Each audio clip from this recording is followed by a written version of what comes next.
அன்பார்ந்த ஞானஒளி YouTube channel நேயர்கள் அனைவருக்கும் வணக்கம். இந்த பதிவில் மிதுன ராசி அன்பர்களுக்கு தை மாத சிறப்பு ராசி பலன்கள் காணலாம். இந்த பதிவில் பார்த்தீங்கன்னா மகர சங்கராந்தி பலன், தை மாத பொது பலன் மிதுன ராசி அன்பர்களுக்கு காணலாம். மிதுன ராசி அன்பர்களுக்கு பயனுள்ளதாக இருக்கும். இந்த காணொலியை கேட்டு பயன்பெறுங்க. நம்முடைய சேனலை இதுவரை சப்ஸ்கிரைப் செய்யாத அன்பர்கள் சப்ஸ்கிரைப் செய்து கூடவே இருக்கின்ற ஆல் பட்டன் அழுத்திங்க. நன்றி. தை பிறந்தால் வழி பிறக்கும் என்று பெரியோர்கள் பழமொழி சொல்லி வைத்திருக்கிறார்கள். இது பார்த்திங்கன்னா விவசாயிகளுக்கு மட்டும் இல்லை, எல்லா தொழிலுக்கும் எல்லா வேலைக்குமே தை மாதம் பிறந்தால் நல்வழி பிறக்கும். தேவர்களுடைய இரவு பொழுது முடிந்து பகல் பொழுது ஆரம்பம். அடுத்த 6 மாத காலம் உத்தராயணம் புண்ணிய காலம். ஆங்கில தேதிப்படி 14/1/2025 முதல் 13/2/2025 வரை ஒரு 30 நாட்களுக்கு மகர சங்கராந்தி பலன் காணலாம். நிகழும் குரோதி வருஷம் தை மாதம் 1ஆம் தேதி 14/1/2025 செவ்வாய்க்கிழமை பகல் 11:58 அளவில் கிருஷ்ணா பட்சம், பிரதமை திதி, பூச நட்சத்திரம், சித்த யோகம், விஷ்ணு நாம யோகம், பாலவகரணம், மேச லக்னத்தில் கடக ராசியில் புலி வாகனம் ஏறி மகோதரி எனும் நாம யோகத்துடன் தெற்கு திக்கில் ஸ்திர புருஷ ரூபமாய் 2 முகம், 3 கண்கள், சிவந்த வாய், சிவந்த தந்தம், தொங்குகின்ற புருவம், நீண்ட நாக்கு, 8 கைகள், செம்பட்டை மயிரம், கருப்பஞ்சாறு ஸ்நானம் செய்து சிகப்பு வஸ்திரம் தரித்து வெள்ளி பாத்திரத்தில் பாயாச போஜனம் செய்து குங்குமம் பூசிக்கொண்டு பிரவாளம் குடையுடன் வைடூரியம் ஆபரணம் அணிந்து சிறு செண்பகம் பிச்சிப்பூ சூடி கடக ஆயுதம் ஏந்தி விகாரமான ரூபத்துடன் 12 யோஜனை பருமனும் 100 யோஜனை உயரமும் கொண்ட கோர ரூபத்துடன் மகர சங்கராந்தி தேவி புலி வாகனத்தில் ஏறி தெற்கு திக்கு நோக்கி குரோத முகத்துடன் தனுசு ராசியிலிருந்து மகர ராசிக்குள் பிரவேசம் செய்கிறார். தை மாதம் 1ஆம் தேதி பொங்கல் வைக்க நல்ல நேரம் பகல் 12 மணிக்கு மேல் 1 மணிக்குள். குரு பகவான் ஓரையில் புது அடுப்பு திறந்து பொங்கல் வைத்து சூரிய பகவானை வழிபாடு செய்வது நல்லது. தை மாத பொது பலன் காணலாம். நாட்டில் சகல துறைகளிலும் நல்ல சுபிட்சம், சந்தோஷம் ஏற்படும். பொது மக்களிடம் தாராளமான பணம் புழங்கும். வெண்பட்டு ஜவுளி வர்த்தகம் நன்கு இருக்கும். தங்கம் வெள்ளி விலை படிப்படியாக ஏறுமுகத்தில் இருக்கும். தொழிலாளர்களும் முதலாளிகளும் தொழில் அதிபர்களும் நல்ல பணம் சம்பாதித்து நிம்மதியாக இருப்பார்கள். தொழில் வளர்ச்சிக்காக அரசாங்கம் புதிய செயல்முறை திட்டங்களை அறிமுகப்படுத்தும். ஜிஎஸ்டி வரியில் நல்ல மாற்றங்கள் ஏற்படும். தை மாத சிறப்புகள்: தைப்பொங்கல், மாட்டுப்பொங்கல், உழவர் திருநாள், இறந்த முன்னோர்களுக்கு பெரியவர்களுக்கு தர்ப்பணம் கொடுக்கக்கூடிய திதி கொடுக்கக்கூடிய தை அமாவாசை, நிறைய சுப முகூர்த்த நாள், இன்னும் எண்ணற்ற சுப நாட்களை தாங்கி வருகிறது தை மாதம். தை பிறந்தால் எல்லோருக்குமே நல்வழி பிறக்கும். தை மாத கோச்சார கிரக சஞ்சார நிலைகளை காணலாம்.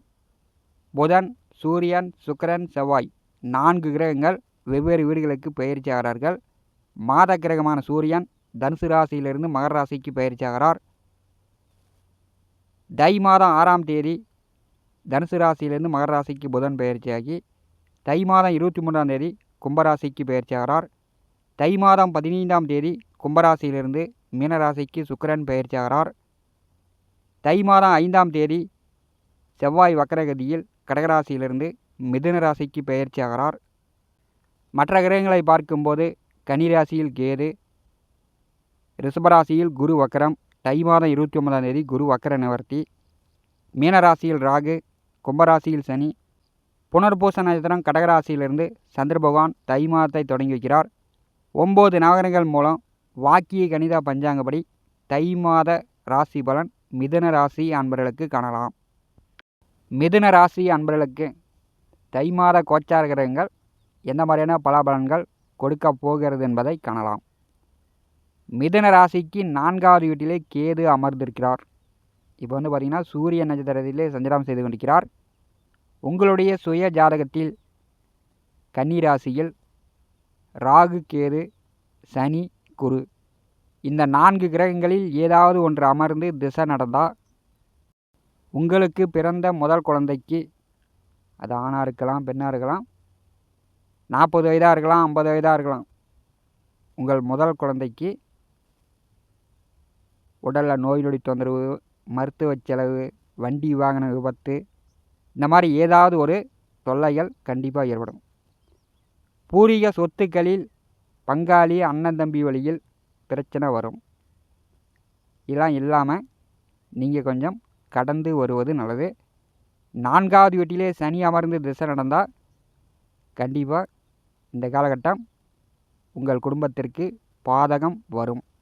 மிதுன ராசிக்கு 5வது வீட்டு அதிபதி சுக்கிர பகவான் 9வது வீட்டிலே தை மாதம் 15ஆம் தேதி வரை சனியுடன் கூட்டு சேர்ந்து சஞ்சாரம் செய்கிறார். மிதுன ராசிக்கு 2வது வீட்டிலே செவ்வாய் நேச வக்கரகதியில் சஞ்சாரம் செய்கிறார். அவருடைய 8ஆம் பார்வை சனி சுக்கிர பகவான் மேல் விழுகிறது. இது உங்கள் தந்தை வழியில், உங்கள் மூத்த பிள்ளை வழியில் ஒரு வேதனை கஷ்டங்களை அனுபவிக்கக்கூடிய நிலையாக இருக்கிறது. பாக்கியத்திலே சுக்கிர பகவான் வரும்போது கண்டிப்பாக முன்னோர்கள் பெரியோர்களுடைய ஆசீர்வாதம் உண்டு. பேரும் புகழும் மதிப்பு மரியாதையும் ஏற்படும். கோயில் காரியங்கள், தான தர்மங்கள் உங்களுக்கு இந்த காலகட்டத்தில் பலன் தரும். உங்கள் பயணங்கள் சிறப்பாகவும் மகிழ்ச்சியாகவும் இருக்கும். கணவன் மனைவி உறவு நிலை நன்றாக இருக்கும். பணவரத்து நன்கு இருக்கும். இருந்தாலும் இடைஞ்சல்கள் கண்டிப்பாக உண்டு. தை மாதம் 15ஆம் தேதி ராகுவுடன் சுக்கிரன் கூட்டு சேர்கிறார். தொழில் ஜீவன கர்மஸ்தானத்திலே சுக்கிரன் உச்சபலத்தில், குரு சுக்கிரன் பரிவர்த்தனை யோகத்தில் சஞ்சாரம் செய்யும்போது அடுத்த 4 மாத காலம் மிதுன ராசி அன்பர்கள் தொழில் வேலையில் மிகுந்த கவனமாக இருக்கணும். சினிமா துறையில், மீடியா துறையில் வாய்ப்புக்காக காத்து கொண்டிருப்பவர்களுக்கு உடனே அந்த வாய்ப்புகள் தேடி வரும். ராகுவுடன் சுக்கிரன் கூட்டணி சேரும்போது விவசாயத்தில் பூஞ்செடி வைத்து பூ எடுத்து கொண்டிருப்பவர்கள் பூ விளைச்சல் நன்கு இருக்கும். பூ விலையும் நல்லா விற்கும். அதிக பணம் சம்பாதிக்கலாம். சுய தொழில் செய்து கொண்டிருப்பவர்கள் நல்ல முன்னேற்றம் அடையலாம். எதிர்பாலினவர்களிடம், ஆணாக இருந்தால் பெண்களிடமும் பெண்ணாக இருந்தால் ஆண்களிடமும் அசிங்கம், அவமானம், கெட்ட பெயர் வரத்துக்கு வாய்ப்புண்டு. இது பார்த்திங்கன்னா கம்பெனியில் வேலை செய்யக்கூடியவர்கள், அரசு வேலையாக இருந்தாலும் சரி, தனியார் துறையாக இருந்தாலும் சரி, உங்கள் உயர் அதிகாரிகள் எதிர்பாலினவர்களாக இருந்தால் கண்டிப்பாக அவங்களிடம் உங்களுக்கு அவப்பெயர், அவமரியாதை ஏற்பட வாய்ப்பு உண்டு. மிதுன ராசிக்கு 12 கூடியவர் 10வது வீட்டிலே உச்சபலத்தில் சஞ்சாரம் செய்யும்போது வீடு கொடுத்தவர் 12வது வீட்டிலே அமர்ந்திருக்கிறார். வெளியூர், வெளியிடம், வெளிநாடு செல்லக்கூடிய அமைப்பு உண்டு. வேலை விஷயமா இருக்கலாம், தொழில் விஷயமா இருக்கலாம், அல்லது வெளிநாட்டிலிருந்து பணம் சம்பாதிக்கக்கூடியவர்களுக்கு இது ஒரு நல்ல காலகட்டம். 12வது வீட்டில் குரு அமர்ந்து எதிர்பாராத விரயங்களை கொடுத்து கொண்டிருக்கிறார். அந்த விரயங்கள் இன்னொரு 1 வருட காலம் மிதுன ராசி என்பதற்கு நீடிக்கும். கருநாகப்பாம்பு 10ஆம் வீட்டில் அமர்ந்திருக்கும் போது மிதுன ராசி என்பர்கள் தொழிலில் செய்கின்ற வேலையில் நிறைய இடைஞ்சல்களை, வருமான குறைபாடை கண்டிப்பாக சந்தித்திருக்கக்கூடும். கர்மஸ்தானத்திலே பூர்வ புண்ணியாதிபதி வரும்போது குடும்பத்தில் வயதானவர்கள், நோய் நொடியில் இருப்பவர்கள் முடியாமல் இருந்துச்சுன்னா இந்த காலகட்டத்தில் அவர்களுக்கு கர்ம காரியங்கள் செய்யக்கூடிய வாய்ப்புகள் மிதுன ராசி அன்பர்களுக்கு உண்டு. இந்த மாதம் உங்களுக்கு நேர காலம் சாதகமாக இல்லை. ராசி அதிபதி புதன் தை மாதம் 6ஆம் தேதி வரை 7வது வீட்டிலே அமர்ந்திருக்கிறார். மாம மச்சான்கள் வருகை உண்டு. நண்பர்கள், கூட்டாளிகள் மூலம் உதவிகள், ஆதாயம் உண்டு. அதே மாதிரி அவங்க மூலம் உங்களுக்கு அவமரியாதையும் ஏற்படும். 7ஆம் வீட்டிலே புதன் அமர்ந்திருக்கும் போது தை மாதம் 6ஆம் தேதி வரை மாம மச்சான்களிடம் கொஞ்சம் கவனமாக இருக்கணும். புரோக்கர், கமிஷன், தரகு, முதலீடு இல்லாத தொழில் வேலை செய்யக்கூடியவர்களுக்கு இந்த காலகட்டம் சிறப்பு.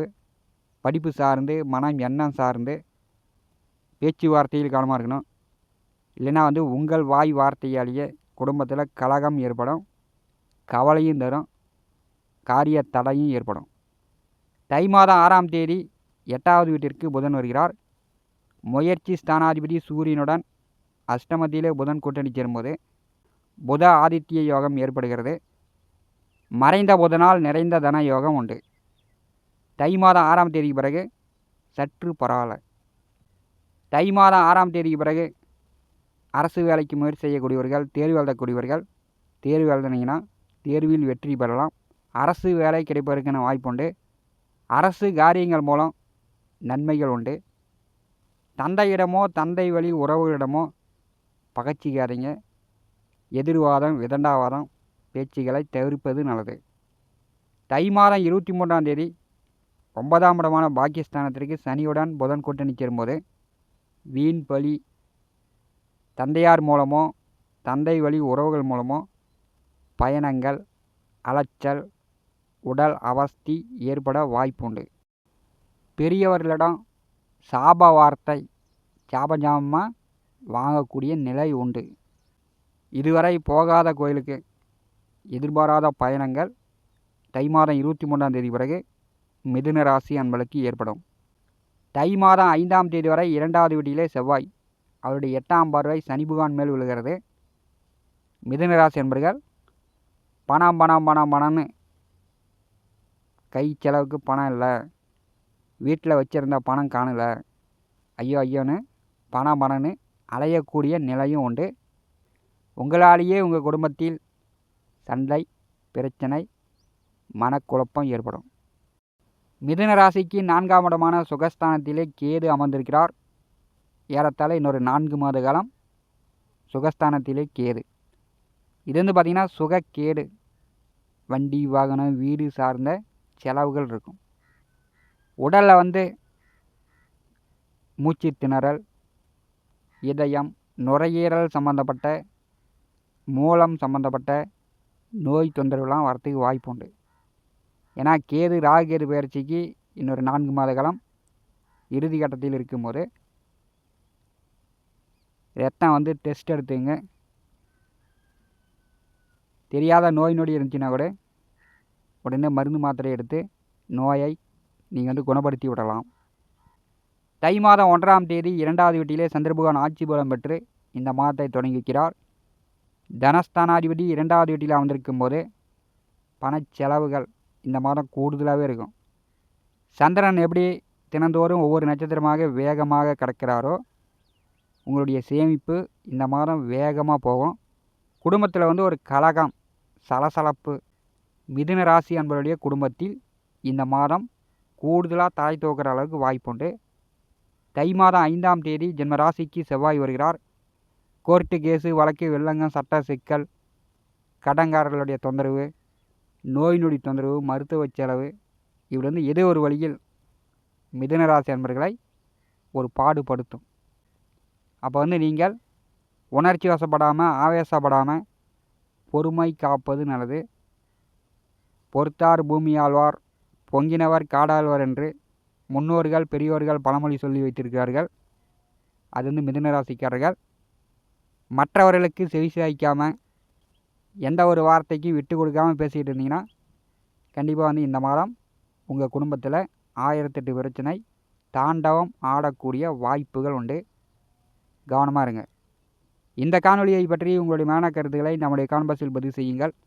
நம்முடைய ஞான ஒளி யூடியூப் சேனலை பார்த்து கொண்டு இருக்கக்கூடிய அன்பர்கள், இதுவரை சப்ஸ்கிரைப் செய்த அன்பர்கள் மறக்காமல் நம்முடைய சேனலை சப்ஸ்கிரைப் செய்து கூடவே இருக்கின்ற ஆல் பட்டன் அழுத்திங்க. தினந்தோறும் நம்முடைய சேனலில் ஜோதிட பலன்கள் பதிவிடப்படும். உடனுக்குடன் பார்த்து பயன்பெறுங்கள். நன்றி, வணக்கம்.